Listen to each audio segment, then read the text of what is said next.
Alô, alô, minha gente querida do nosso canal Sociedade CCA. Sejam todos muito bem-vindos mais uma vez aqui no nosso canal. E hoje a gente está dando sequência, ao nosso projeto Diálogo, que é entrevistar as autoridades, os líderes religiosos da nossa querida cidade de Paineiras aqui.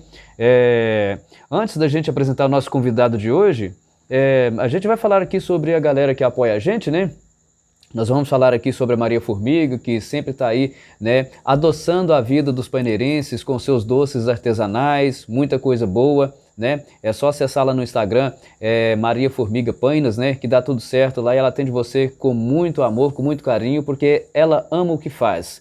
Também a Ozi Motos, Ozi Motos que dá manutenção nas motos aí da galera de toda a região. Um abraço para o Osimar. Hoje ele não pôde estar aqui com a gente, mas em breve ele vai estar com a gente nas nossas gravações também.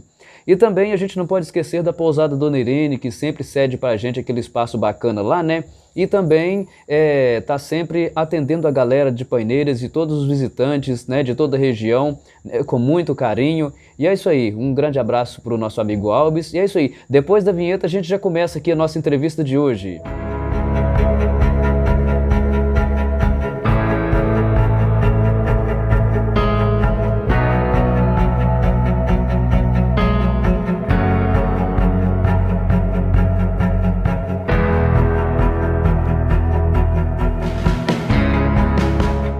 Então, galera, não se esqueçam de dar o like aqui no nosso vídeo, Compartilhar com todo mundo aí para que o nosso canal ganhe relevância, para que a nossa entrevista alcance, muitas pessoas aí, Manda o link para a família, para os amigos, enfim, para todo mundo que você conhece. Divulga bastante aí, porque nós precisamos chegar aos 1000 inscritos.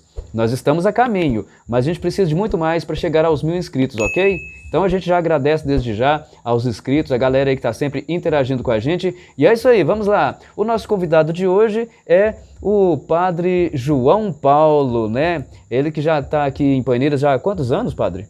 Quase 4. Quase 4 anos, é isso aí, já é conhecido de todo mundo aí, então é uma pessoa sem bajulação, mas é uma pessoa muito bacana, uma pessoa que sempre atende a gente muito bem. A gente já se encontrou por aí já, nos mutirões, Sim, sim. Como se diz, nas propriedades da paróquia, Verdade. Então, Padre, seja muito bem-vindo, muito obrigado por ter, como se diz, cedido esse espaço, topado encarar essa entrevista com a gente aqui, A gente tem uma pauta aqui que a gente passou para o padre, ele deu uma lida, eu não sei se ele vai, como se diz, como que ele vai, mas eu acho que tá tudo certo, padre? Pode mandar vir, com certeza. Então, eu quero te deixar livre para você fazer algumas considerações iniciais aí, se apresentar para a galera.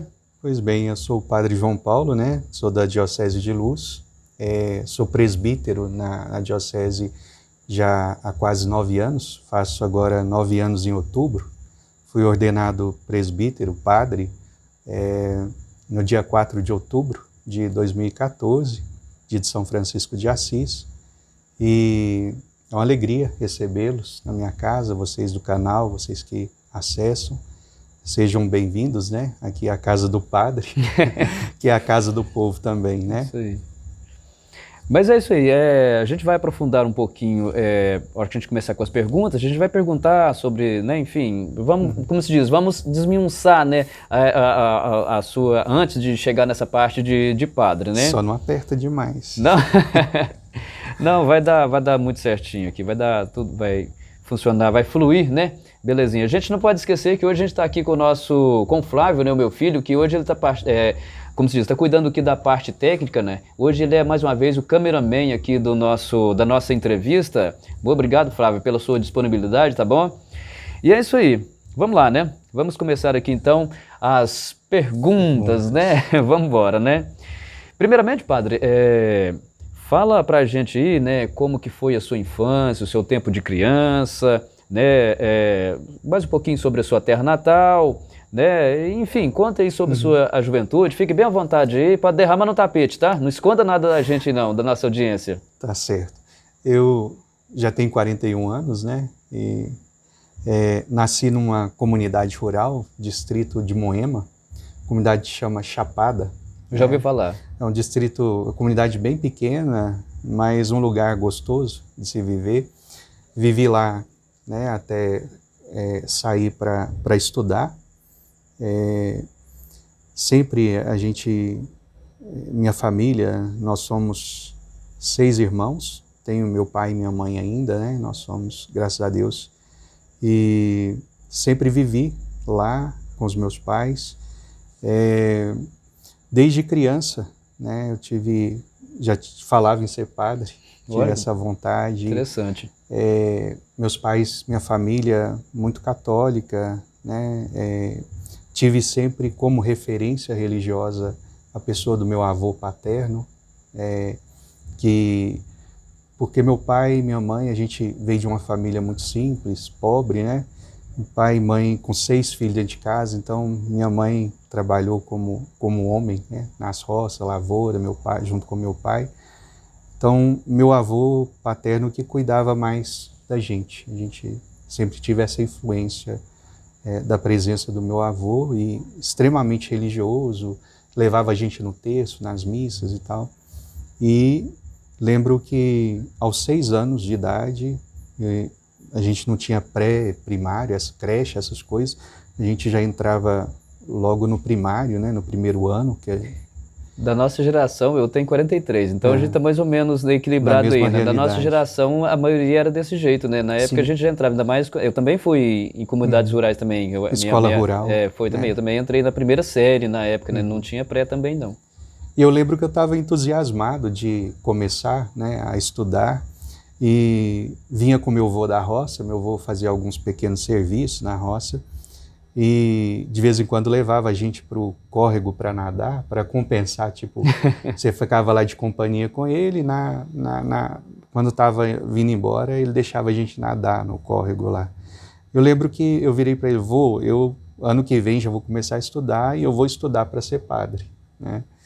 E aí, minha infância foi marcada assim por aquelas brincadeiras de rua, uma infância bem agitada, bem diferente de hoje, sim, né? Hoje a turma, né, o pessoal é tudo aqui, né? Só nos 2 dedos, né? A gente era na rua à noite, se pudesse passava a noite na rua brincando com os amigos, né? E até que a mãe chamava, que se não entrasse para dentro de casa, a hora que a mãe chamava, apanhava, né?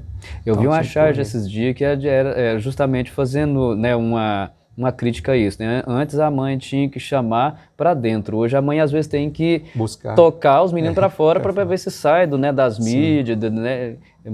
Algo que é se interagir preocupante, com pessoas, né? Uhum. Mas aí, meu avô, ele... logo que comecei a escola, e meu avô teve Alzheimer e ficou 4 anos, e a gente às vezes tinha que sair da escola, chegar em casa e ir atrás dele, porque ele às vezes se perdia em alguns lugares, e foi uma perda para mim muito, muito significativa, assim, muito forte. E depois que eu perdi meu avô, não quis mais saber de igreja, não frequentava tanto assim a igreja, aí vem a adolescência, vem aquela época então teve um difícil, intervalo assim. Isso. Aquela época rebelde da vida. E interessante que nesse tempo eu não falava, mas as pessoas tinham aquela mania de brincar com a gente. O padre, chamava, apelidava, né? Essas porque coisas. já sabiam do sonho, sim, já de criança, sim, né? Sim. E depois disso, voltei a frequentar a igreja por um convite, tipo, de ser catequista, ajudar na catequese, na comunidade. E comecei a me envolver muito na parte de liturgia, e aí que o apelido pegou mesmo, né? O padre da Chapada, o padre da Chapada, era conhecido assim, mas nunca liguei para isso não. E trabalhei desde muito cedo, aos 8 anos já ajudava, trabalhando, fazendo alguma atividade. Assim que eu saí do 4º ano, né, eu fiquei 1 ano sem estudar, comecei a trabalhar, e depois fui para uma fábrica de fogos, que é na nossa região lá, é bastante comum, né, perto de Santo Antônio do Monte. Fogos de artifício. E entrei na empresa ainda de menor, com uns 14 anos, e fiquei nessa empresa até sair para para estudar para o seminário. E trabalhei acho que 11 anos, se eu não me engano, e uma atividade perigosa, né? Perigosa. Porque agora até, recentemente não, mas há alguns anos atrás aí, a gente ficava, né, a gente tinha notícias de que sempre acontecia, assim, aconteceu uma explosão, né? Quando a gente termina o ensino médio, a gente, geralmente, quando você manifesta o querer entrar para o seminário, você é acompanhado e tem todo um protocolo, né? Mas quando eu terminei o ensino médio, estava com a cabeça virada para outras coisas e não pensava em estudar para ser padre naquele momento, né? E isso veio no meu coração mais tarde. Eu entrei para o seminário com 25 anos, né? Já tinha aí uma experiência, já praticamente se eu tivesse saído do ensino médio e estudado para ser padre, eu já estava me ordenando padre. Mas acredito que Deus tem o tempo, né, para que as coisas aconteçam e realizem na vida da gente. E trabalhei ajudando em casa, meus pais, até por uma das coisas que mais me prendia a tomar a decisão, mesmo fazer faculdade fora ou ir para o seminário, estudar para padre, é deixar a família, né? E aí, como meus irmãos foram casando, né, foram cada um seguindo a sua vida, eu falei, agora eu preciso também seguir a minha vida. E em 2007 eu ingressei no seminário, né? E comecei os estudos de filosofia na cidade de Luz. Em Luz, eu já ia perguntar onde. Isso. Fiquei em Luz por 3 anos, né, fazendo a filosofia, e depois fui para Belo Horizonte fazer teologia na PUC Minas, por 4 anos. Concluí minha graduação em teologia em 2013 e fui ordenado em 2014, né? E a gente, antes de ordenar padre, a gente é ordenado diácono. São 3 graus da ordem do sacerdócio. É o diaconato, presbiterato e o episcopado.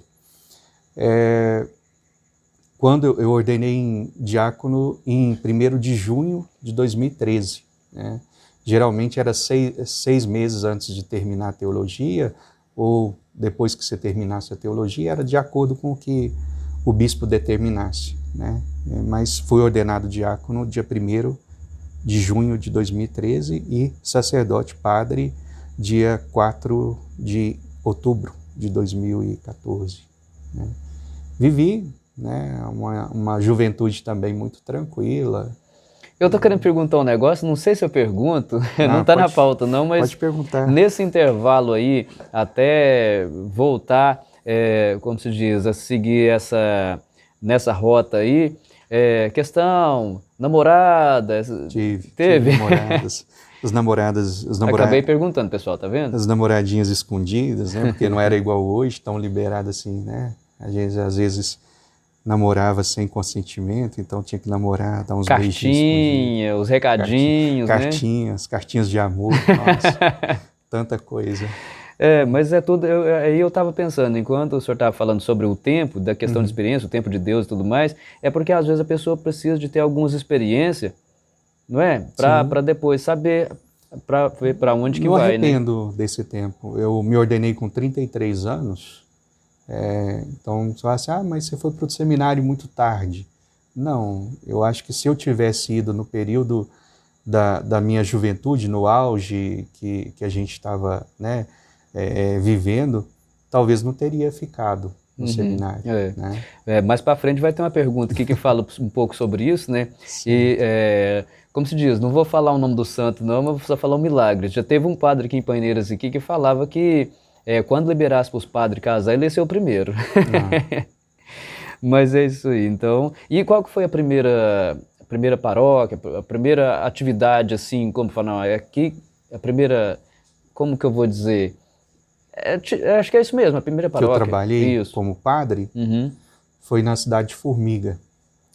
Assim que eu ordenei diácono, a nossa diocese de Luz estava em vacância. Foi na transição de um bispo, né, por outro. A gente fala que quando um bispo, ou ele aposenta, né, renuncia à diocese, ou ele é transferido pela Santa Sé, a diocese fica sem bispo. E nesse período a gente chama de vacância. Aí foi justamente no período que eu ia me ordenar, entre a ordenação diaconal e a presbiteral, a diocese de Luz ficou vacante. Dom Félix, que era o nosso atual bispo, foi transferido para governador Valadares, e nós ficamos mais de um ano sem bispo, né? E só que nós tínhamos na diocese um bispo que aposentou e veio para a diocese. Ele é de Tiros, Dom José Martins, hoje falecido. E Dom José veio, depois que aposentou, ficar trabalhando na paróquia como padre, como pároco, né? Uhum. E aí ele, como ele estava percebeu que ia demorar, né, o outro bispo vir aparecer na diocese, ser designado, né? Aí ele se ofereceu para nos ordenar. Ordenou a nossa turma, minha turma era de 5. Aí Dom José Martins, eu fui o penúltimo a ser ordenado, depois Padre Fabrício, que estava em Biquinhas. Conheço, né? Bacana demais. Foi também. O último a ser ordenado pelo Dom José. E Dom José teve uma complicação de saúde, teve dengue e veio a falecer em fevereiro do ano seguinte, 2015. Então, praticamente, nós fomos os últimos que ele ordenou padre, né? Aí eu fui trabalhar como diácono na cidade de Formiga e ordenei e fiquei lá em Formiga por 3 meses, ainda como padre, na Paróquia Sagrado Coração de Jesus. Depois, em janeiro, eu fui transferido para a Lagoa da Prata, na Paróquia São Carlos Borromeu, fiquei lá por 2 anos. E depois fui transferido para a Paróquia Santo Antônio, em Arcos, fiquei lá por 1 ano e 7 meses, e depois fui transferido para a Paróquia Santo Antônio, em Santo Antônio do Monte. Fiquei lá por 1 ano e depois recebi minha primeira paróquia, que foi aqui, Paineiras. Caiu aqui em Paineiras. Dia 10 de dezembro de 2019, estava eu mudando para cá, né? Quando um padre chega assim na cidade, a gente fica imaginando, né? Porque a gente está do outro lado, até que ambienta, né? Costumes diferentes, né? Que de uma cidade para outra, pode ser próximo aqui, igual Abaeté, Biquinhas, já é diferente o jeito do pessoal, né? Demora um tempinho até que adapta, começa a conhecer as pessoas, né? Já vê quem que é mais, vamos dizer assim, mais fácil de lidar, as pessoas que é mais difíceis, né? Porque lidar com pessoas é sempre um desafio, né? Grande. E requer uma observação, né? Você olhar, conhecer, né, as pessoas. E esse conhecimento leva tempo, né? Igual mais ou menos o padre fica numa média, quando ele é designado para uma paróquia como pároco, né? Responsável. Que até então, antes de vir para Paineiras, eu sempre trabalhei como vigário paroquial, né? Então existe o pároco, que ele responde judicialmente pela paróquia. O pároco ele fica por um tempo determinado, de 6 prorrogado a 8 anos, mais ou menos, né? E quando eu vim para cá, eu vim ainda estou, né, como administrador paroquial, com tempo indeterminado, mas já vai fazer 4 anos, eu penso que por mais 2 anos ainda eu estarei por aqui, né? Show, isso aí. Então, a primeira pergunta, e olha só, pessoal, a gente ainda está na primeira pergunta, agora a gente vai para a segunda, hein? Eu acho que a segunda até já foi respondida, né? Que a pergunta seria assim, conte para a nossa audiência como foi o seu despertar, o seu chamado para seguir o seu caminho como padre, mas já foi, né? Já foi respondido. Na verdade, então, a gente já vai então para a terceira aqui, né? E nessa importante caminhada, né? Que igual o senhor mesmo falou, é desafiador, né? Sim. Possivelmente enfrentou muitos desafios, né? Até você já contou que já, um pouco aí desses desafios já. E tem mais algum aí, um marcante mesmo, assim, que foi um divisor de águas, assim? Sim, porque eu comecei muito cedo a trabalhar, ajudando em casa e sempre tive aquela dependência financeira, né? Independência financeira. E ao ir para o seminário, você tinha que largar tudo que você tinha, né? Trabalho passar uma vida dependente, porque no seminário você não ganha, você não tem salário, você vive de doações, da providência, do sustento da diocese, né? Mas, por exemplo, a diocese te custeia na sua comida, as coisas básicas, né? Mas aquilo que é pessoal, você tem que se virar. É a família. Né? É a família. Então, assim, ser sempre independente na parte financeira e se tornar dependente, né? Quer dizer, você tem que regrar, você não tem mais dinheiro para sair, você não tem dinheiro para comprar o que você quer. É uma renúncia que a gente faz mesmo, né? E não é um período pequeno, a formação diocesana ela vai 8 anos, né? E assim, estava com todos os meus sonhos de fazer faculdade, trabalhar, ter um carro, de repente, falar, não, para mim, para o seminário eu tenho que abrir mão disso tudo, né? Essa foi uma das coisas, eu digo que foram mais ou menos 3 coisas. Deixar a família, muito apegado à família, foi para mim essa questão financeira, né, de se tornar dependente, né, ter que pedir, e a questão de timidez, porque para ser padre eu ia lidar com pessoas, falar em público, e eu sou bastante tímido. Tem uma pessoa que eu contei que a gente ia fazer a entrevista com o senhor aqui, e a pessoa tocou nesse assunto. A pessoa me perguntou assim, será que vocês vão conseguir fazer ele, né, como diz, deixar a timidez de lado mas está aqui, está dando certo, mas, né, já tantas e tantas pessoas, né, quantas e quantas missas já, né, e outras atividades também que já foi feita, né, sim. em frente a centenas de pessoas, né. Então, é isso aí. E é bom porque quando a gente perde o medo de falar em público, parece que descortina tanta coisa pra gente, né? Parece que tanta coisa que era difícil se torna fácil. O medo você só supera ele enfrentando, não tem outro caminho. Né? Isso aí. Então, foi um dos meus maiores desafios, né? Porque falar em público, essas coisas, era para uma pessoa que, às vezes, na sala de aula tinha vergonha, mesmo com a dúvida, né, na sala de aula, tinha vergonha de perguntar. Nossa, perguntar, então, a tal, hoje acho que mudou o nome, mas a tal da linguagem oral que a gente tinha que fazer, ler um livro e ir lá em frente, né, de todo mundo lá e... Não tem mais isso não. Mudou o nome, graças né? a Deus. Não tem isso mais? Não tem. Porque era constrangedor, era complicado, mas aquilo virava uma chave, mas era complicado. Para a gente ir ali ainda... fazer uma síntese do livro, né? Na frente do pessoal, e sempre tinha alguém que brincava, né? Porque o pessoal não colabora, né? Menino de escola, sempre tem aqueles que, e fica fazendo o possível para te constranger ainda mais, né? Com certeza. Emendando aqui já, né? Dando sequência nas perguntas aqui, essa aqui também, ela é uma pergunta curtinha, mas ela é séria. Em algum momento, nesse processo aí, o senhor pensou em desistir? Várias vezes, várias vezes. Porque, olha, eu acrescentaria mais uma dificuldade de viver a vida no seminário, que é viver em comunidade. Porque você vai viver de uma forma interna com pessoas que você não conhece a princípio, né? Porque, por exemplo, só a minha turma nós éramos 5 pessoas. Eu lembro que em 2008, no seminário, dentro da casa, nós éramos 22 pessoas. E cada um com uma criação diferente, né? Famílias então, diferentes, pontos de vista diferentes. Sim. E tem hora que gerava certas discussões, né? E aquilo teve eu lembro de um momento em que um amigo meu, um colega de quarto, dividiu o quarto comigo e falou, eu estava arrumando minhas coisas, falei, eu vou embora daqui, quero ir embora, não vou ficar. Aí ele como que me sentou na cama e falou assim, olha, você não vai sair por causa de pessoas. Se você falar assim para mim, eu não quero mais ser padre, eu não quero mais isso para mim, eu te ajudo a arrumar suas malas para você ir embora. Olha. Mas você falar que está indo por causa que brigou com alguém, está contrariado com alguma pessoa que te disseram o que fizeram, eu não vou deixar você ir embora.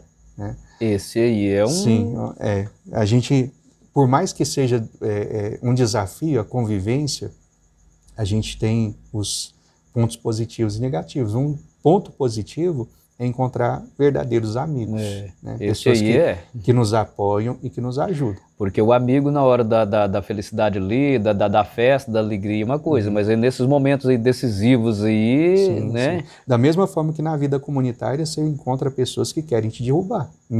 Mas mesmo dentro de um seminário, até dentro da igreja principalmente. Tem, né? puxação de tapete Então, tem em todas as todo lugar, áreas da vida. todo lugar. E assim, lembro que uma outra vez foi forte, eu não lembro o motivo, mas liguei para minha mãe, a gente não tinha celular, liguei para minha mãe e falei, eu estou indo embora, chorando no telefone. Não, mas o que está acontecendo? Você não estava tão bem aí e tal? Falei assim, mãe, eu estou indo embora. Não, eu vou aí para ver o que está acontecendo. Não, falei, se a senhora vir aqui, eu vou embora com a senhora. Então não venha, porque se a senhora for vir aqui, eu vou embora. São momentos, né, que passam pela vida da gente. A gente tem certos momentos que desanima, vem um desânimo. Até hoje, você fala assim, olha, padre, mesmo agora, hoje sendo padre, já pensou em desistir em algum momento? Eu digo sim, já. Porque é quando a gente pergunta, é isso mesmo que eu quero? Se você todo dia se pergunta, ou de vez em quando se pergunta, né, será que é isso mesmo que eu quero para a minha vida? Porque não é pelo fato de você ter ordenado que você vai ser padre para o resto da vida. Pode ser que aconteça alguma coisa. Né? Nós somos humanos e as nossas fragilidades, elas às vezes falam mais alto. Né? Hoje eu estou convicto de que aqui eu vou ficar, aqui eu quero exercer meu ministério, mas eu não sei do dia de amanhã. Né? Pode acontecer alguma coisa que me faça mudar de ideia. É interessante que a cada nascer e pôr do sol e de novo sempre vai aparecendo desafios na frente da gente, assim, que por um momento às vezes a gente acha que aquilo é intransponível, mas depois aí a gente consegue uma maneira para contornar e aí vai. É teste todo dia, né? Prova todo dia. Todo dia. A gente passa. É na vida, seja na vida religiosa, na vida profissional, familiar, a gente sempre passa por essas situações. Né? Por exemplo, a pessoa que é casada, você perguntar a alguém que é casado, por mais que hoje esteja bem, você pode falar assim, olha, pensou em já desistir do casamento? Em alguma briga, algum desentendimento, em alguma circunstância. Com certeza, né? já passou por isso na cabeça da pessoa, né? Sim, sim. E agora vamos entrar no negócio. Uma situação delicada. Agora vamos lá, né? Já está chegando aqui na quinta pergunta. Padre João Paulo, antes quero uma curiosidade também, a curiosidade da coincidência, né, de João Paulo e o João Paulo II, tem alguma coisa a ver? Tem sim. Eu sou de 1981 e em 1980 o Papa visita, não sei se é pela segunda vez, o Brasil e vai a Belo Horizonte. Na viagem que ele vem ao Brasil, não estava programado para ele vir a Belo Horizonte. Mas um fato interessante que ele era muito próximo do cardeal Dom Serafim, que era arcebispo de Belo Horizonte. E nessa ocasião o Papa quis vir a Belo Horizonte. Tem até lá a Praça do Papa, né, onde ele celebrou a missa lá. E isso influenciou muito a minha mãe, né, por colocar o nome, porque em 1980, 1981 ainda ficou estava no auge, né, a presença do Papa no Brasil. Aí ela quis fazer essa homenagem. Sim. Desde o dia que a gente começou a fazer a pauta, eu já fiquei com queria perguntar, né? A gente acaba, tem aqui uma pauta aqui, pessoal, tem algumas perguntas, né? Mas a gente acaba fazendo outras assim, que não está no script, né? Não está na pauta aqui. Faz parte. Mas então, vamos lá, né? Na quinta pergunta. Padre João Paulo, qual a sua opinião sobre a polêmica questão do celibato? Olha, é polêmica mesmo. Né? E já pode até emendar aqui, que a próxima pergunta é pedir para explicar, né, para a audiência aqui, para todo mundo aí, qual a diferença entre o celibato e a castidade. Pode juntar tudo nesse balaio aí. Eu achei interessante quando eu vi a pergunta, porque a minha graduação em teologia, o meu TCC, né, foi feito em cima disso. Eu fiz o meu TCC justamente no assunto do celibato.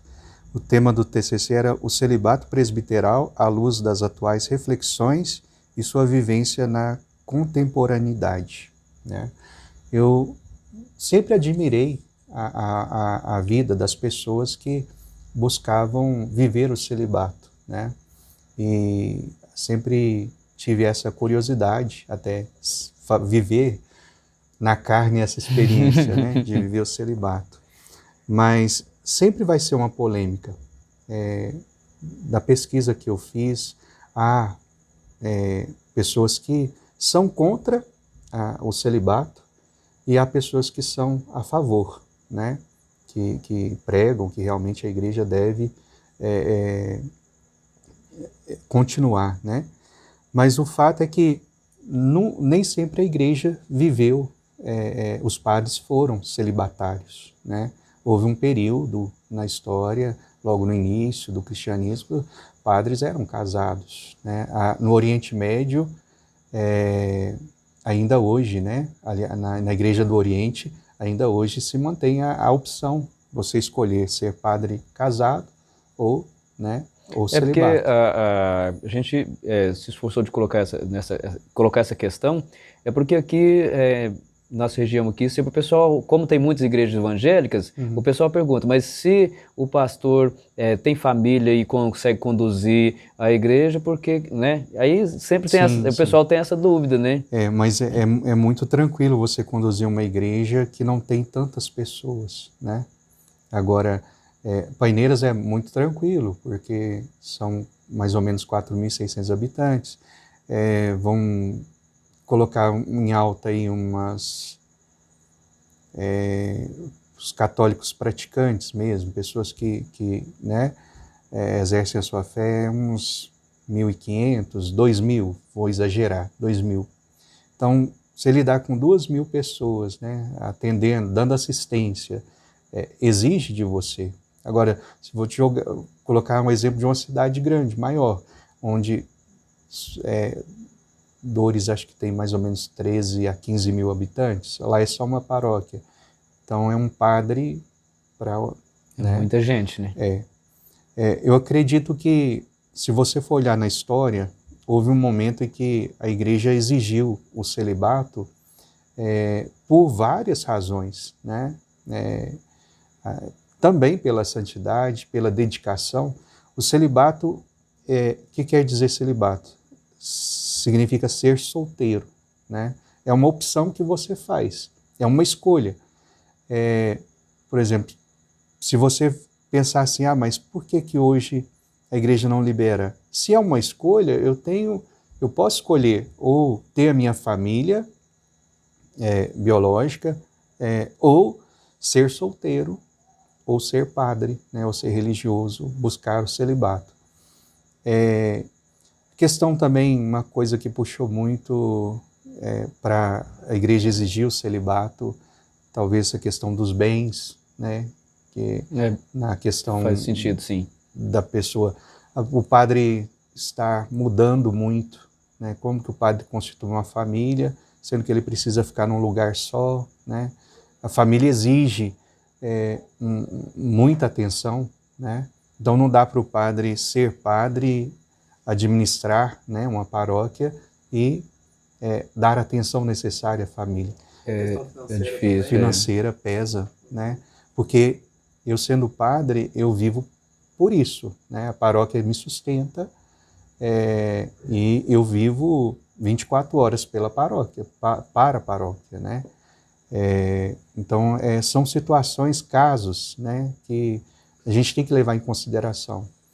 Há pessoas que são casadas, têm família e que talvez tenham a vocação de ser padre, né? De viver o sacerdócio. E há pessoas que, não, eu falo por mim, por exemplo, se eu tivesse a escolha de casar e ser padre, ou casar, ou não casar, né, viver o celibato, eu escolheria. Eu não tenho vocação para o casamento. Hoje eu vejo isso. vivi, igual você fez, me perguntou se eu namorei, então eu vivi uma experiência de relacionamento, né? Não é uma coisa que eu estou no escuro, né? Fala assim, você fala que você nunca experimentou. Não, experimentei. Sabe, né? como que é, né? E hoje a dificuldade, né? Tem os prós e os hoje eu me vejo mais nessa vida que eu vivo, né? Eu não me vejo como esposo, não me vejo como pai biológico, me vejo como estou hoje. Né? Então por isso o celibato, já entrando na outra pergunta, celibato é um voto que você faz, é muito particular, né? É um modo de vida que você pode escolher, né? A viver ou não, mas a partir do momento que você faz um compromisso, um voto, você é chamado a viver, né? A castidade é uma virtude que todos nós somos chamados a viver, né? Porque a castidade significa pureza de coração, é ser puro, ser bom, buscar sempre viver na bondade, né? Igual, por exemplo, um exemplo mais verdadeiro de castidade é uma criança. A criança, por quê? Porque ela é pura. Ela vai te responder, ela vai agir de forma pura, ela não tem malícia nenhuma. Então, por exemplo, quando você é chamado a viver, porque tem gente que acha assim, que castidade está sempre relacionada a sexo. Isso. Né? E não é. Tá muito longe disso. A castidade é uma virtude. As pessoas que associaram. Viver castidade é se privar de sexo. Não é porque isso. teve umas fases que tinha até... colocava cinto de castidade nas mulheres, né? Imagina que coisa desconfortável colocar aqui, né? Nossa! Porque houve um período na igreja em que o sexo era repugnante, né? Era a coisa suja, demoníaca. Hoje não tem essa visão, né? E para a igreja sempre, o ato sexual sempre foi procriativo, isso até hoje, né? Então, a pessoa, portanto, a igreja mantém, né, o sexo, a relação sexual depois do casamento, né? Por quê? Porque a relação sexual para a igreja, ela não está voltada ao prazer, mas a ter família, ter filhos, constituir a família. Né? Então, a castidade, eu posso viver a castidade no meu celibato, e como posso viver a minha castidade no meu matrimônio. Ou posso viver a minha castidade sendo eu, né, a escolha que eu quiser, não sendo puro de coração. E claro que, se você for olhar a castidade, a pureza de coração, ela vai chegar na finalidade sexual. Quando você busca, por exemplo, você fere a castidade quando você usa o outro como simplesmente para obter prazer. Né? Você faz do outro um objeto sexual ou de qualquer outro tipo de interesse. Né? Aí aquela pessoa não é mais interessante para você, seja na questão sexual, ou seja em algum outro interesse. Então você como que descarta a pessoa, né? Sem sentimento, na frieza mesmo. Como se a pessoa fosse um objeto. Olha, eu não preciso mais desse copo, então ele não me serve mais, vou jogar fora. Né? Então a castidade, ela é o contrário disso. Ela preserva o amor, né? Preserva a pureza. Aí quando a gente vive o celibato, que é a opção de ser solteiro, e aí o celibato, o voto do celibato que a gente faz, ele nos priva da relação sexual. Por quê? Para a igreja, a relação sexual é a finalidade da família, não do prazer. O meu prazer, enquanto padre, enquanto celibatário, tem que ser no exercício sacerdotal. Né? Não pode ser em outra coisa. Por isso que a gente é privado no celibato do sexo, né, da relação sexual. Aí já é diferente a pessoa que é casada, por exemplo, né? A finalidade é a família, né, e tal. Mas a pessoa fere a castidade, o esposo, a esposa, quando trai, né? Quando não ama mais, está com a pessoa ali com outra finalidade, usando a pessoa que não seja por um sentimento, que tenha um respeito, que tenha uma fidelidade. Então, a mesma coisa do padre.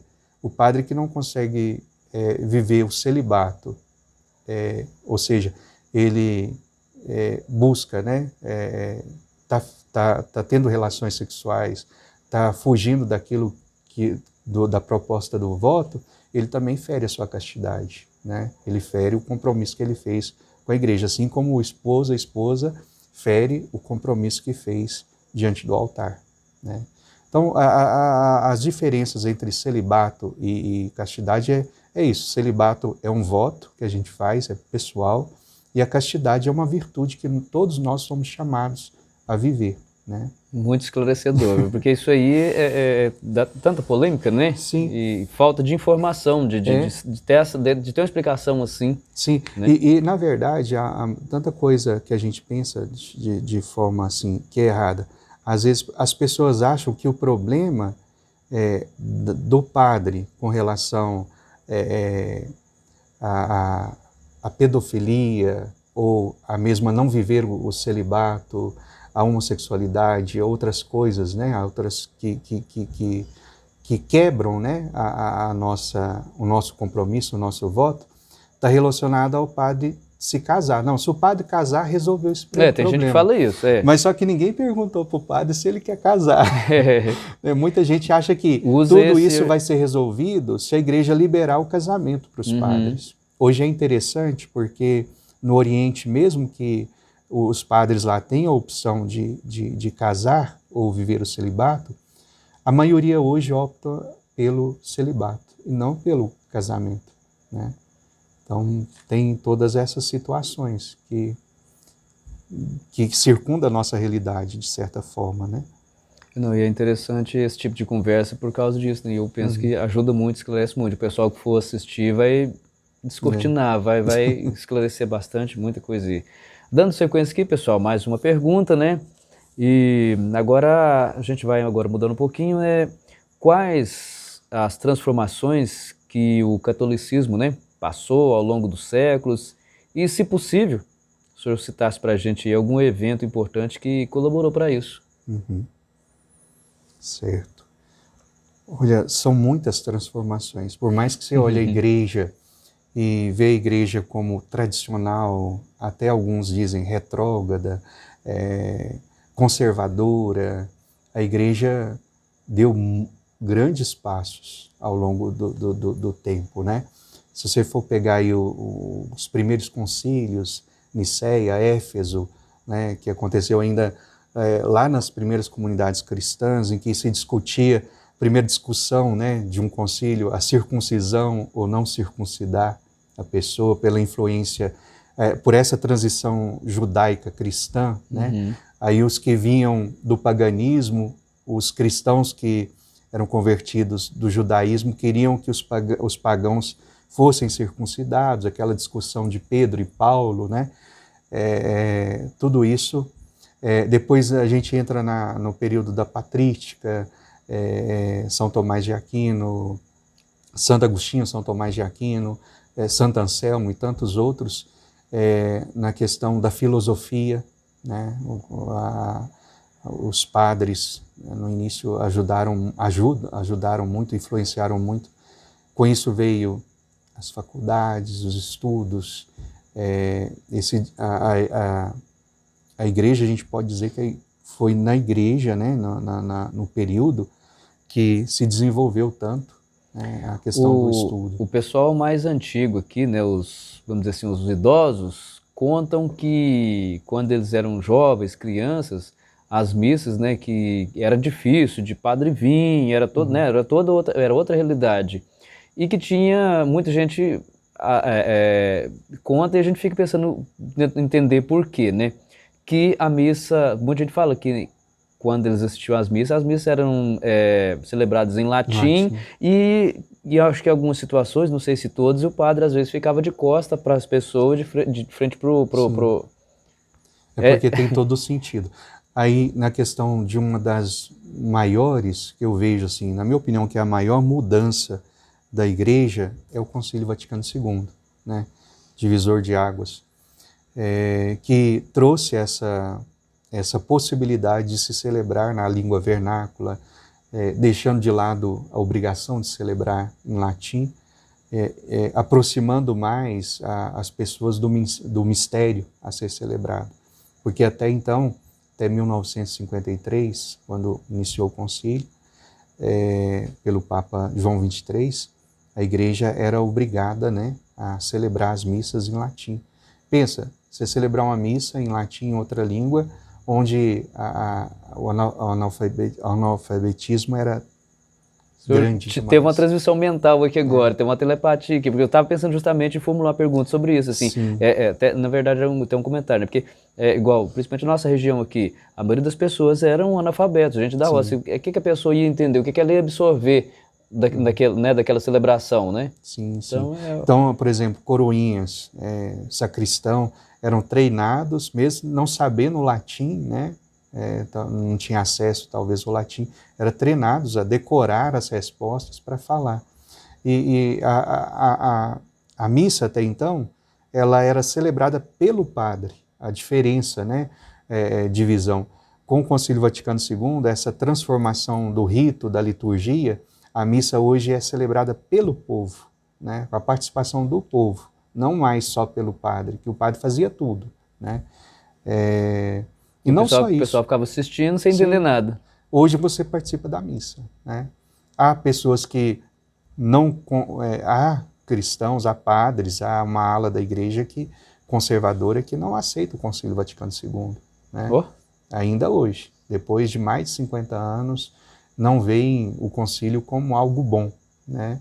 Mas a gente percebe no agir, na participação do povo. Se não fosse o Concílio Vaticano II, com toda aquela história de Martim Lutero, aquelas coisas da reforma protestante, talvez hoje a Igreja Católica estaria numa crise de pessoas, né, de membros, né?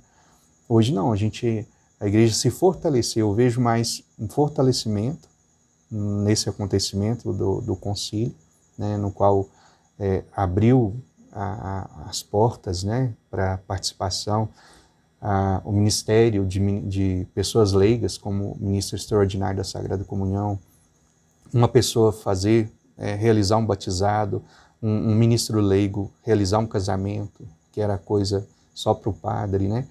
Mas é algo que foi necessário, porque com as poucas vocações, um pouco número de padres, não se via mais a possibilidade de um padre em grandes cidades exercer fazer tudo sozinho, né? Então teria que contar com a participação das pessoas. Assim, o Concílio Vaticano II é o maior, né? Eu acho assim, o maior acontecimento dentro da igreja. Mas houve tantos, né, ao longo da história, e que ajudaram, contribuíram para a humanidade como um todo, né? Quem sabe futuramente a gente faz outra entrevista para a gente aprofundar nisso aí, que é muito interessante. Eu acho muito importante isso, porque esclarece muitas pessoas. Dando sequência aqui, né, agora a gente vai... A perguntinha aqui, ela é meio longa, tem várias aqui, as próximas são longas, né? Sim. Essas aqui até eu vou lê-las mesmo aqui na íntegra aqui. A cada ano que passa, a nossa humanidade está acentuando seu processo evolutivo tecnológico. Porém, a nossa equipe, né, do nosso canal aqui, tem observado que nem sempre temos acompanhado essa evolução no quesito moralidade, né? E o senhor, no caso, tem enxergado dessa maneira ou faz uma leitura, sim, mais diferente disso aí? Olha, eu tenho mais ou menos essa visão também, né? Hoje a questão moral tem sido deixada de lado, né? A gente vive mais a imoralidade, né? Se você for pegar aí a forma com que nós vivemos hoje, né? Seja no âmbito da sexualidade, por exemplo, né? Você pega uma letra de música hoje... Nossa, meu Deus! Então você vê... Aonde que ele mexeu? Você se depara muito mais com coisas imorais, né? Coisas que incentivam o ser humano a viver a imoralidade do que a moralidade. Quando se fala em moral, né, você parece que está falando de algo que dá errado. É uma inversão, né? Porque o que é certo parece ser você falar de coisas, né, que hoje acontece, que é natural, né? Que na verdade são erradas. Sobre as letras das músicas aí, esses meninos hoje, né, As crianças hoje estão crescendo achando que isso é normal, que isso faz parte, né? Não tem essa visão que aquilo ali, mesmo que talvez da maneira inconsciente, está levando ela para uns caminhos que, né, complicado. E a nossa dificuldade hoje, enquanto igreja, né, e lidar com essa situação é complicada, porque hoje, por exemplo, a gente tem regras a seguir. Se uma pessoa procura a gente para batizar, então a gente tem toda uma situação a analisar da vida da pessoa. Como, por exemplo, a igreja exige que eu tenha uma exigência a respeito de padrinhos. Nem sempre as pessoas enquadram nessas exigências, né? Aí a pessoa às vezes procura a gente, padre, mas é porque fulano é tão bom e tal. A gente fala, a pessoa não pode ser, pela circunstância e tal, não pode assumir o compromisso de ser padrinho ou madrinha. Padre, mas a pessoa não é uma pessoa boa. Não, eu sei que é boa, mas tem certas coisas que não enquadram, né, na exigência da igreja, que é tudo, de certa forma, no âmbito moral. Aí, isso até na questão, por exemplo, você realizar um batizado hoje, que a questão da família mudou, né? Você não pode negar o batizado. Aí vem um casal de homoafetivos, né? A batizar a criança. Quem é o pai? Quem é a mãe? Né? Como você vai lidar com essa situação? A igreja, né, condena tal situação, e aí você pensa, mas como que eu vou fazer? Como que eu não posso negar o batismo? Aí a igreja vem também com essa resposta, né? Não, a gente não pode discriminar ninguém. A exigência da igreja é a mesma. Por exemplo, a pessoa que é homossexual, ou a pessoa que é heterossexual. A igreja exige a mesma coisa, que a pessoa seja viva a castidade, nesse sentido. Aí a questão dos pais, da família e tal. Como não se nega o batismo, a igreja ela não nega o batismo à criança, mas não reconhece a união. Né? A união ali. Não tem, para a igreja ali, não há um matrimônio, não há um sacramento. Pode ser que a sociedade, né, autoriza o casamento, mas não é sacramento. Mas a criança não tem nada a ver com isso. E é tão complicado, tem essa parte aí, igual o senhor citou aí, da homoafetividade, tem a questão também que são pais, mas não são casados, né? Sim, não, isso também. Né? São várias situações, não é só desse âmbito da sexualidade, mas são situações que a gente tem que analisar, né? Às vezes para você não perder o fiel, para a pessoa não abandonar a fé. Então tem que ter todo um cuidado, um jeito de lidar com certas situações. A gente fala que tem que estar pisando em ovos, né? Em ovos, né? Porque às vezes a pessoa, a gente contraria a pessoa que tem uma solução para resolver, né? Aquele problema, mas a pessoa não aceita ou se fere, se vê chateada, não põe mais os pés na igreja. E daí às vezes a família vai junto, né? Vai junto, leva junto. Né? Porque não é só a pessoa que deixa, a família toma as dores do outro, né? Então é uma questão delicada, questão moral delicada. Hoje, não só dentro no âmbito religioso, mas em qualquer circunstância é um assunto delicado. E tanta coisa nova que tem hoje, né? Na internet também, é difícil da gente até seguir um caminho ali que vai te agregar coisas positivas sem, né, evitar essas coisas imorais, é complicado. Vamos lá, né? Agora outro assunto aqui, a gente lá vai aprofundando, né, padre? Agora, como que o catolicismo lida com o problema da miséria, né? Problema este que está presente em quase todo o planeta. Verdade. A igreja sempre agiu de forma caritativa, né? Ela, na sua origem, nas primeiras comunidades, como o próprio Ato dos Apóstolos vai descrever, né? Os cristãos tinham tudo em comum, vendiam os seus bens e distribuíam igualmente, principalmente com aqueles que eram mais necessitados. Então, desde o princípio do cristianismo, a igreja teve sempre essa preocupação com a parte social, né?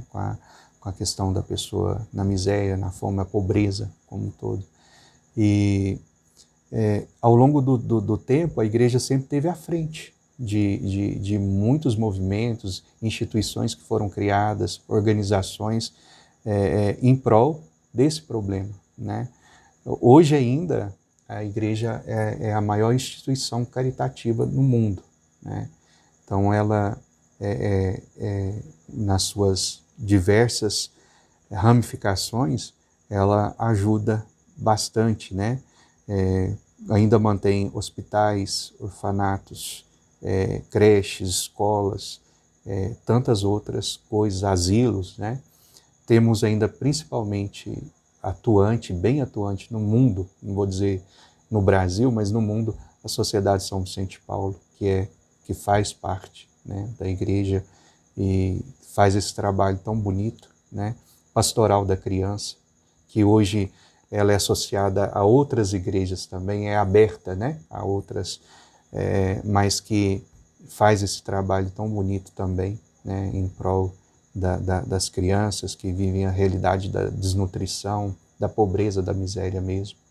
Nós estamos aí com a terceira campanha da fraternidade na Igreja do Brasil, né, com o mesmo tema, falando sobre a fome, a pobreza, né.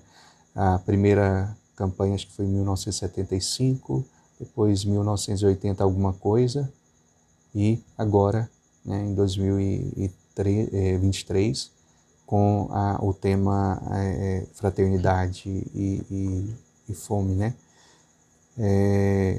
Então são coisas que estão sempre na nossa missão, né? Por exemplo, a paróquia é chamada sempre a desenvolver algum projeto, algum ato de solidariedade nesse sentido, né? Por exemplo, as comunidades, às vezes estamos fazendo uma novena de Natal, no final da novena de Natal vamos fazer uma cesta básica, né? Vamos oferecer essa cesta a uma família carente. Então, tudo isso são formas, né? E a caridade é complicada, porque a gente observa, porque tem muita gente que acha que não, você tem que arrecadar as coisas e dar. Só porque a gente já viu aqui na cidade porque isso é tão complexo de ser praticar a caridade assim, nesse sentido assim, porque tem algumas pessoas, né, que, vamos dizer assim, que acostuma, né, você ajuda ali, você ajuda esse mês, aí você ajuda no outro mês, e a pessoa, porque a ajuda, ela tem que vir, te dá energia para você se reerguer, né? Sim, sim. Porque não adianta você começar já, igual, da cesta básica, que a pessoa não se movimenta que é quando a pessoa não tem condições nem física, né, para procurar o seu sustento, né, com o seu suor, vamos dizer assim, né, aí já é uma coisa, mas acontece, a gente vê aqui, já aconteceu aqui na nossa cidade já, de famílias aí que, aí como é que fala? Se apega naquela ajuda que o governo já dá, e nas cestas básicas que o pessoal dá, da Igreja Católica, né, e outras denominações também, que também faz esse tipo de serviço, né? Sim. E aí fica ali esperando, não, já vamos ficar por aqui já, porque o pessoal eles vão trazer mesmo, né? Então é muito complicado não sei se a palavra certa seria selecionar, filtrar isso, né, para saber aqueles que merecem e aqueles que estão precisando de se movimentar para correr atrás. Sim. Não é? Na nossa diocese, só falando desse assunto que é interessante, a nossa diocese agora tem a Caritas. A Caritas é uma organização que visa ajudar, né, nesse sentido. Nesse tempo da pandemia, a Caritas buscou recursos, né, até fora do país, para serem transformados em cestas básicas. E muitas cidades que compõem a nossa diocese foram atendidas nessas cestas básicas, né, nesse tempo da pandemia, principalmente naquele momento mais crítico, né? Inclusive a nossa cidade de Paineiras, nós recebemos, eu não sei se foi 40 ou 60 cestas básicas, e foram distribuídas aqui, né? Então, há essas organizações, mas também tentando ter esse cuidado, né? de não deixar que as pessoas se acomodem, mas que elas busquem a partir daquele recurso continuar, né, melhorando, mudando de vida para não ficar porque acontece às dependente. vezes a pessoa precisar, né? A pessoa está desempregado e aí esse mês a gente não vai conseguir fazer compra e tal, Sim. aí beleza, que vem a cesta básica vai ajudar muito, mas o próximo mês, aí nesse intervalo a pessoa tem que estar se movimentando, né? É. E é isso aí então, Padre, vamos dar sequência aqui, porque nossa entrevista vai ficar... Eu fico muito feliz da entrevista grande, porque aí, né, sinal que está fluindo, que a gente está explorando bastante, tá sendo positivo. Agora a gente vai entrar agora na parte científica, né? Modéstia à parte, como se diz, eu gosto. Eu percebi. Padre João Paulo, ao longo da história, muitos cientistas surgiram e contribuíram para o progresso da humanidade, né? Sendo eles, muitos eram católicos. E sabemos que existem, né, alguns observatórios astronômicos que têm o apoio do Vaticano. O senhor confirma essa informação ou desconhece esses projetos? O Vaticano sempre teve, né, e sempre está ligado a muitos projetos, né, muitas coisas relacionadas à ciência, ao desenvolvimento, até porque é um país, né, a diplomacia, tudo ocorre ali. E a igreja, ela sempre foi detentora de um grande poder de conhecimento, né? De desenvolvimento, muitas contribuições na ciência, na tecnologia, vêm, né, de pessoas que se debruçaram estudando, né, padres ou religiosos ou tantas outras pessoas que se dedicaram ao estudo realmente, não só da fé, mas também dessa parte, né, da ciência, do desenvolvimento. Então, assim, sim, o Vaticano mantém tantos projetos, tantas obras nesse sentido do desenvolvimento da tecnologia. Maravilha. E continuando nessa aqui da parte científica, né, a próxima também, né, essa é grande também. Bom, aí a gente precisa contextualizar, né, desde o lançamento do telescópio Hubble, em 24 de abril de 1990, eu assisti no Jornal Nacional, o pessoal dando a notícia, né? Temos tido acesso a imagens incríveis da nossa galáxia e também de outras partes do universo, né? Adoro essa, sabe? É bom a gente pensar dessas grandezas assim. E agora, recentemente, em 25 de dezembro de 2021, foi lançado o telescópio James Webb, que descortinou ainda, né, mais regiões do universo, né? Conseguiu ver mais profundo ainda o universo afora, e a gente fica deslumbrado, né, com inúmeras galáxias e incontáveis estrelas e tal, e cada mês se descobre mais e mais planetas, né, e isso nos faz pensar na possibilidade de inúmeros mundos, né, que possam conter vida. E qual a sua opinião pessoal sobre tudo isso aí? Eu acho, sim, que seria bom, né, a gente saber notícias de que existe outros lugares, outros planetas que existam vida e vidas inteligentes, né? E que algum... benevolentes, né? Sim, por favor. Com certeza. Mas como o universo é vasto, é imenso, né? Então a gente pensa que pode existir, sim, né? E isso a gente tem que pensar de forma positiva. Que não é igual a gente vê em filme, que os extraterrestres vêm para dominar. É sempre para dominar, né? sempre aquelas, né, sempre guerra, né, uma fisionomia monstruosa, né? Então, sim. Então isso causa medo na gente, né? Faz assim, nossa, tomara que não exista extraterrestre, porque se for dessa forma, nós estamos correndo risco de vida, né? O mundo tá correndo risco de vida. Mas interessante que no aspecto religioso, né? Suponhamos que o que muda nisso? Se existisse vida em outro planeta, se existisse vida inteligente em outro planeta, como que seria essa situação nossa, né? do crer, da fé, crer em Deus? Eu penso que continuaria a mesma coisa, né? Porque eu gosto demais, me chama muita atenção esse tipo de assunto, reviro a internet toda sobre isso, e eu penso que reforça mais né, a gente compreender Deus, a gente vai compreender, mas a gente vai ter mais uma noção, uma pequena noção da dimensão, da capacidade criadora de Deus. Sim, que né? Não é só aqui na Terra, né? Mas é Deus como criador de todo o universo, né? E isso não influencia na fé, porque eu acho que por a fé ser uma coisa que é transmitida, ensinada, faz parte da cultura. Então, sei lá se no outro planeta também pessoas têm essa crença, se existir pessoas, vida inteligente, talvez tenha a mesma crença, talvez não da forma que nós acreditamos, mas acredita em algo que é superior, uma inteligência criadora, né, que criou tudo, o universo inteiro. Então, quando a gente pensa assim, eu acho tão... me ajudou muito, né, nessa questão da gente pensar assim, aí a gente começa a levar a mente da gente do universo, não só a Terra aqui. Então, o universo a palavra, às vezes tem muita gente que não compreende a palavra universo. Sim. Né, o universo, né, galáxias e outras, e é uma coisa infinita, né, pra gente, né, a gente enxerga através dos aparelhos que foram desenvolvidos até hoje, a gente vê ainda só um pouquinho, né, de tantas e tantas coisas que tem para lá, e hoje ainda já estão estudando as possibilidades de multiversos, né, e, enfim, isso vai longe, esse assunto, né. E agora... Oi? Uma curiosidade. Eu não sei se é para os Estados Unidos tentando abafar a crise que eles estão vivendo, se é para abafar os problemas da guerra e tudo mais, mas de vez em quando eles soltam aquelas notícias para chocar a galera, né.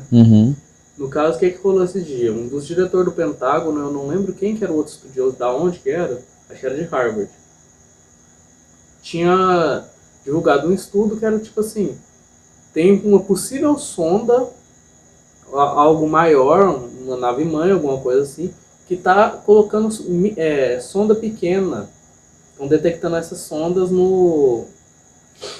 na atmosfera e parece que não é detectável pelos nossos aparelhos, sabe?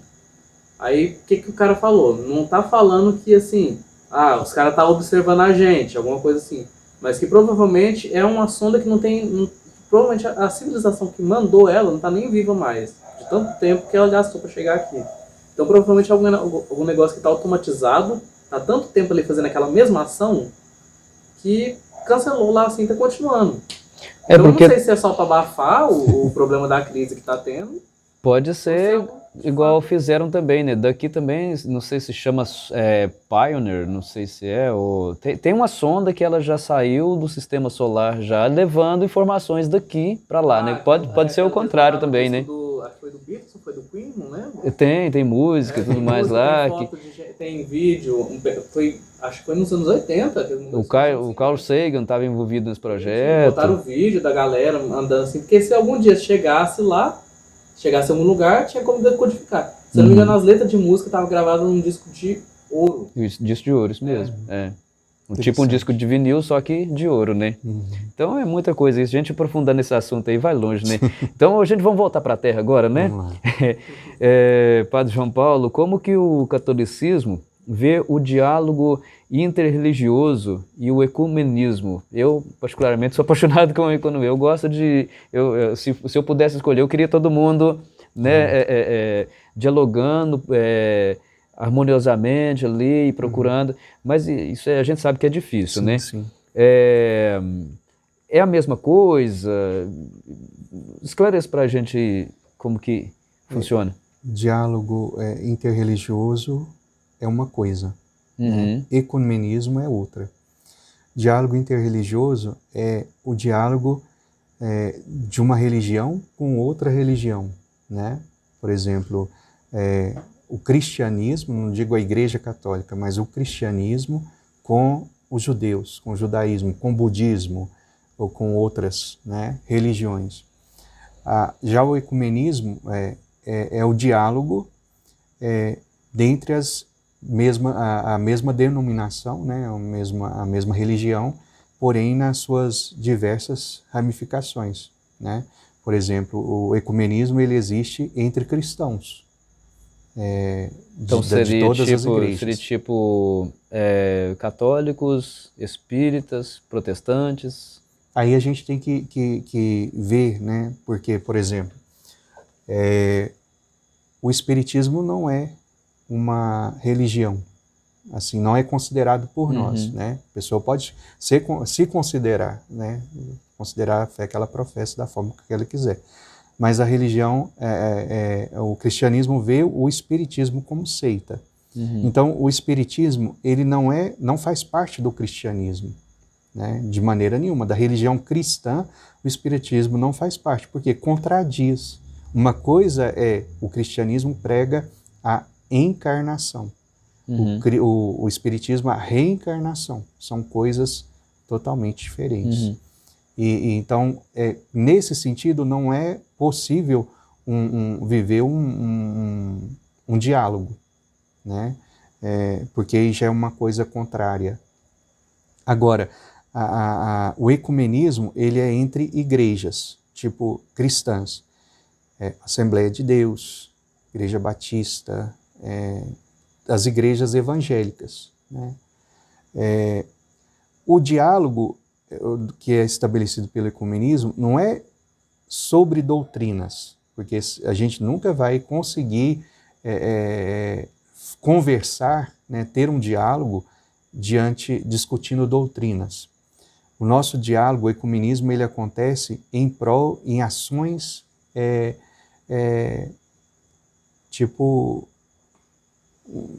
ação social, né? A igreja católica se une à outra igreja evangélica para trabalhar tipo a conscientização das drogas, né? Então elas unem forças para um objetivo comum, deixando de lado a diferença da doutrina em prol de uma ação solidária, de uma ação social. No Brasil, nós temos o CONIC, que é o Conselho das Igrejas Cristãs, das igrejas cristãs. As igrejas cristãs, elas trabalham, esse CONIC, eles trabalham em parcerias.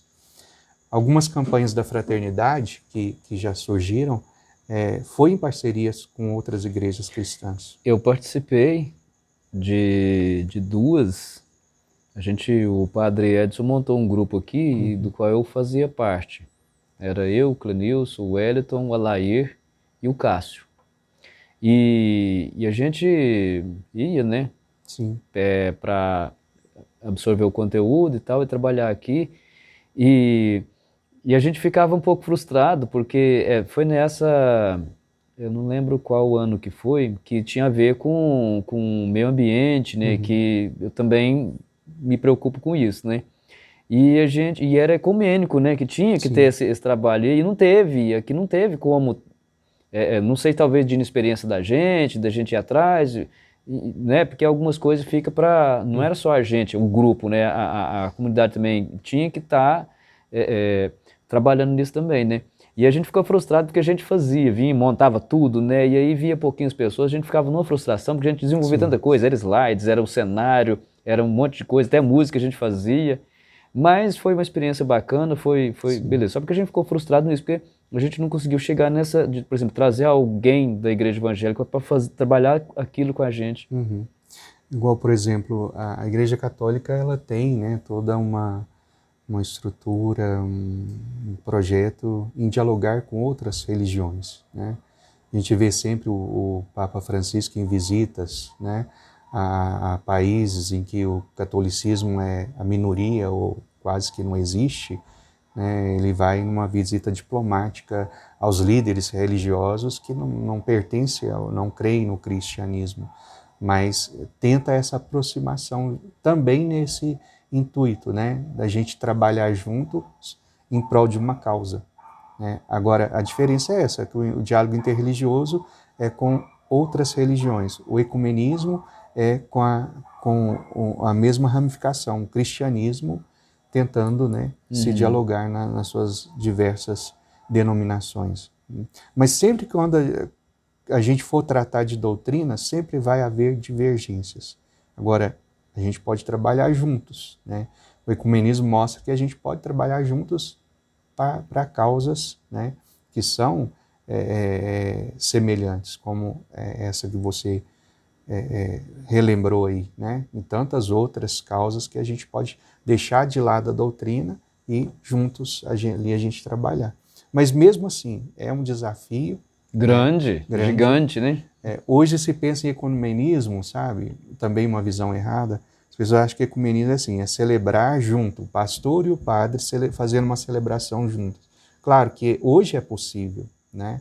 Cada um respeitando, né, a sua Há muitos crença. anos atrás eu só vi isso uma vez aqui. Eu não lembro qual que era a data, o que era, não, mas eu lembro que uma vez... Casamento, foi não? Não, acho que foi outra coisa, Não lembro mais, tem muitos anos já, que é coisa rara de se ver, né? O ecumenismo ele vem para ensinar a gente assim, que onde há respeito se pode, né, conviver bem, em paz e trabalhar juntos, né? Eu acho que uma das lições que a gente mais aprende do ecumenismo é isso. Mas se a gente sempre voltar a essa questão, né, de doutrina, do que você acredita, do que eu acredito, sempre vai haver divergências, né? Então é o respeito mesmo. Então, padre, a última pergunta, né? Vamos para a pergunta final aqui, um pouquinho polêmica, né? Eu acredito. É sobre a data do nascimento de Jesus, né? Isso a gente vê muita gente mexendo com isso, fala que não é. Teria sido mesmo em 25 de dezembro?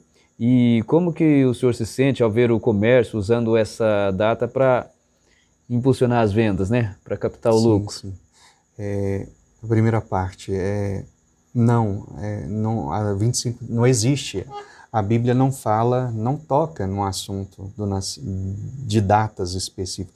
A preocupação bíblica não é com datas, não por exemplo, quando se fala de regiões geográficas, essas coisas, a preocupação bíblica é com a fé, né? Então, se não colocou, se lá não houve nenhum escrito que dissesse exatamente ou próximo de quando Jesus nasceu, né? É porque isso não tem relevância na vivência da fé da gente. Agora, há especulações, né? Por exemplo, muitos ainda tentam achar o corpo de Jesus, né? Porque acreditam que se achando o corpo de Jesus, né, derruba a teoria, né, ou a crença da ressurreição. Mas jamais, porque a ressurreição é do espírito, né? Não é do corpo matéria. Mesmo que se encontrem o corpo de Jesus, né, a ressurreição ainda continua, né? Tem o Santo Sudário, né? Sim, que o pessoal fala que envolveu Jesus e tal. Tem lá a imagem de um homem lá, né? Sim, eu acredito no Santo Sudário, né? Acredito que aquilo ali é real, né? Que ela ali passou por um mistério, né? Mas essa questão das datas na fé, o cristianismo se apoderou, ou não sei se é essa palavra, mas ele aproveitou, né, vamos dizer assim, algumas datas que se comemorava festas pagãs, né, principalmente já ouvi falar em nisso. torno ali da realidade da Grécia, de Roma, que são povos pagãos que acreditavam em tudo quanto é Deus, né, para cada coisa eles tinham um Deus, e o 25 de dezembro vem pela festa do solstício, né, do Deus Sol. Né, é uma festa pagã em que a igreja aproveitou o significado da festa. Porque como para nós Cristo é a luz do mundo, né, o sol da justiça e tal, encaixou então ela, certinho, né? Ela uniu isso. O 25 de dezembro como uma data no calendário deles, né, do povo pagão, a igreja aproveita para dar um novo sentido. Por exemplo, essa semana nós celebramos o anúncio do anjo, a Nossa Senhora, né? A igreja, ela enquadra as datas para que a gente possa também, de uma forma metódica, né, racional, celebrar o mistério da paixão, da vida de Jesus como um todo. Aí, por exemplo, a igreja coloca a anunciação no dia 25 de março, se você for contar, 9 meses vai cair no nascimento de Jesus, que é o 25 de dezembro. São datas simbólicas, teológicas, né, com significados teológicos e não com um significado realmente real. Né? Jesus nasceu no dia 25 mesmo. E assim são várias outras circunstâncias que a preocupação significativa é muito mais teológica do que científica, do que... E as pessoas mais humildes que levam isso meio que ao pé da letra, né? Porque você precisa comemorar o nascimento, né?